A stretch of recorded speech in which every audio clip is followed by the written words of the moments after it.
دیکھنا بڑے سے بڑا جرم ہو جائے، بڑی سے بڑی خطا ہو جائے، لیکن یہ جرم کبھی نہ کرنا، یہ گناہ کبھی نہ کرنا،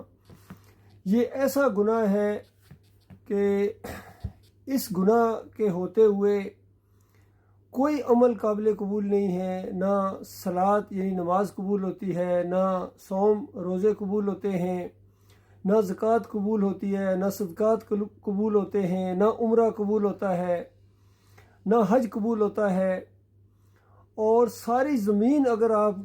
نیکیوں سے بھر دیں اور آپ کے نامہ اعمال کے اندر یہ ایک گناہ باقی رہ گیا اور توبہ نہیں کی ہے، تو ساری زندگی کی کارگزاری کے اوپر سیاہی پھیر دی جائے گی۔ یہ گناہ شرک ہے، اللہ کا حق ہے، اللہ اس حق کو کبھی معاف نہ کرے گا۔ اور یہ جرم اگر یہ خطا اگر نامہ اعمال کے اندر رہ گئی تو پھر کوئی دوسرا عمل اس کمی کو پورا نہیں کر سکتا ہے۔ اور اللہ تعالیٰ نے صاف اعلان فرمایا کہ دیکھو تم اعمال کے پار لگاؤ، ہر عمل تم پورا کر دیکھو، لیکن اگر تمہارے عقیدے کے اندر شرک رہ گیا، تم نے اللہ کے علاوہ کسی اور کی نظر و نیاز کی، کسی اور کا واسطہ وسیلہ دیا، کسی اور کو پکارا،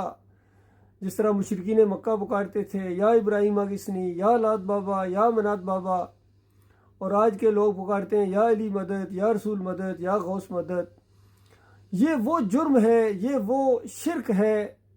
جو کبھی معاف نہیں ہو سکتا ہے، کبھی معاف، اللہ یہ کہ مرنے سے پہلے اگر ایک منٹ پہلے بھی کوئی سچی توبہ کر لے تو اللہ تعالیٰ معاف کرنے کے لیے تیار ہے، لیکن اگر اس کی موت آ گئی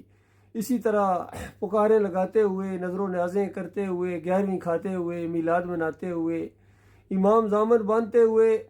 اور یا علی مدد کے پٹے اگر وہ باندھ رہا ہے، تعویذ باندھا ہوا ہے اس نے اور اس کی موت آ گئی،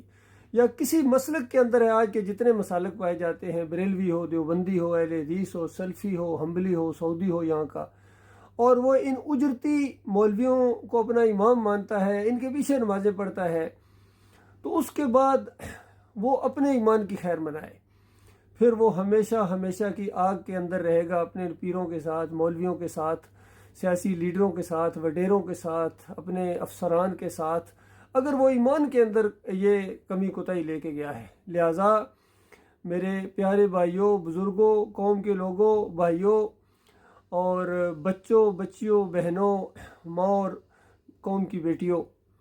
اور آئندہ آنے والی نسلوں، جہاں جہاں تک یہ آواز پہنچے، دیکھنا اللہ کے ساتھ شرک نہ کرنا، لا تشرک باللہ ان الشرک لظلم عظیم،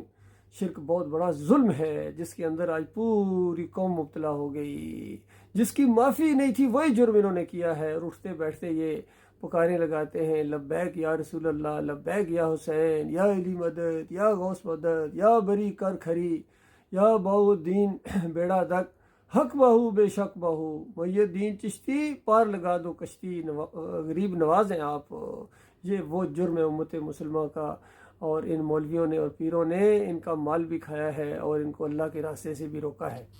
یہ میرے پیارے بھائیوں، یہ ایک بات ہے جو ہمیشہ میری گفتگو کا مرکزی نقطہ رہا،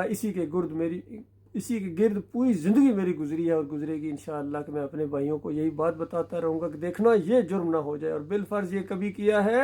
سچی توبہ کرو، اپنے مالک اور خالق کی طرف پلٹو، اور وہ مالک ہے، وہ معاف کر دینے والا ہے۔ اللہ تعالیٰ غور و فکر کرنے کی توفیق عطا فرمائے، دنیا کی اس دنیاوی ذلت اور خواری کو بھی عزت کے اندر بدلی کر دے گا، اور مرنے کے ساتھ جنت کی بادشاہی کا تاج پہنو گے، اور اگر یہ بات نہ مانی تو اس کے بعد جنت کی خوشبو تک نہیں پا سکو گے، یاد رکھنا ہمیشہ کی آگ میں دھکیل دیے جاؤ گے، خون اور پیپ کی وادیوں کے اندر تمہیں رہنا پڑے گا، چاہے دل مانے یا نہ مانے، بیڑیاں پڑی ہوئی ہوں گی،